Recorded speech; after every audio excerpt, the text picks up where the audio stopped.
Hi students, let's study future indefinite tense with the use of who, whom, what. These are the double interrogative words. इनका कैसे इनका साथ use करना है वो आज हम पढ़ेंगे. तो first of all we must know what actually future indefinite tense is. क्या होता है ये फ्यूचर इंडेफिनिट टेंस? तो देखो इसका डेफिनेशन क्या यहाँ पे लिखा हुआ है. इट डेफिनेशन में describes an action that will happen in future. कोई भी एक्शन जो फ्यूचर में होगा. जैसे मैं अभी आपको एग्जांपल दूं कि I will teach you English tomorrow.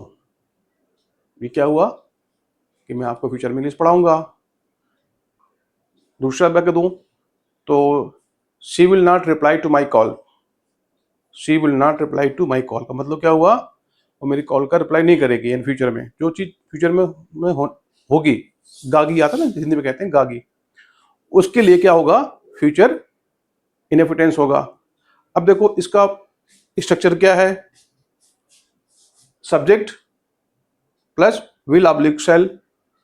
जो शेल होता है वो ज़्यादा फॉर्मल होता है, तो जनरली हम विल का यूज करते हैं.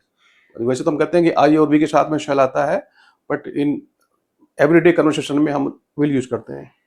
First form of the word लगा दो प्लस ऑब्जेक्ट कर दो, बाकी जो बचा रेस्ट ऑफ द सेंटेंस कर दो. ये इसका फॉर्मूला है.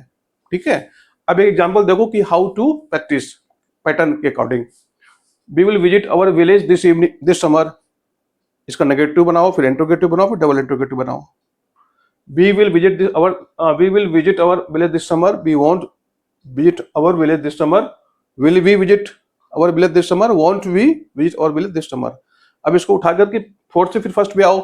Want we visit our village this summer. Will we visit our village this summer. We won't visit our village this summer and we will visit our village this summer. ये हो गया क्या, इसको हम बोलेंगे सिंगल इंट्रोगेटिव वर्ड कह सकते हो. ठीक है ना, क्योंकि डबल तो यहाँ है. यहाँ पर हम जो अभी बताने जा रहा हूँ, तो इसका पैटर्न तो ये है. बार बार इसको अभ्यास करो. फिर इधर आओ. Who will visit our village this summer. Who won't visit our village this summer. Who will we visit our village this summer with and who won't we visit our village this summer with.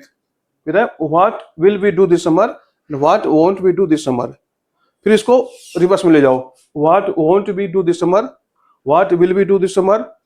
Who won't we visit our village this summer and who will we visit our village this summer with.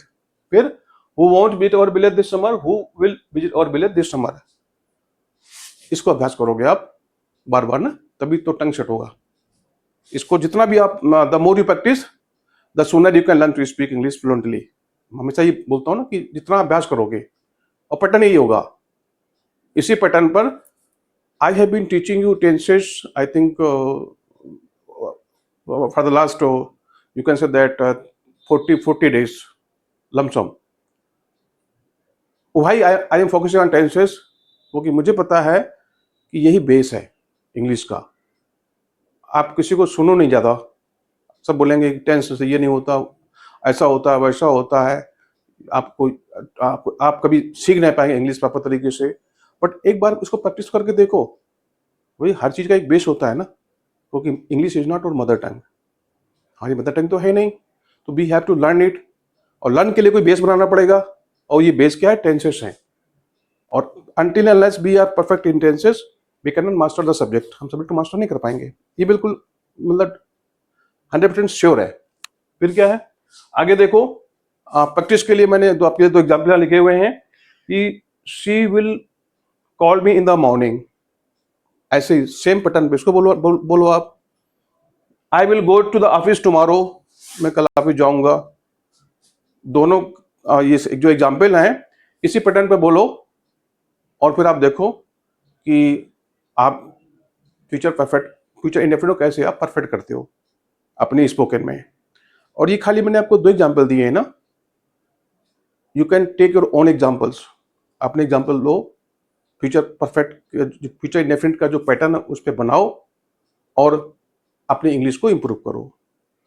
अगर कुछ समझ में आया हो, अच्छा लग रहा है और आपको ये होप है कि that you will definitely improve, तो चैनल को सब्सक्राइब कर दें, लाइक शेयर कर दें और कमेंट्स करना ना भूलें. Thank you.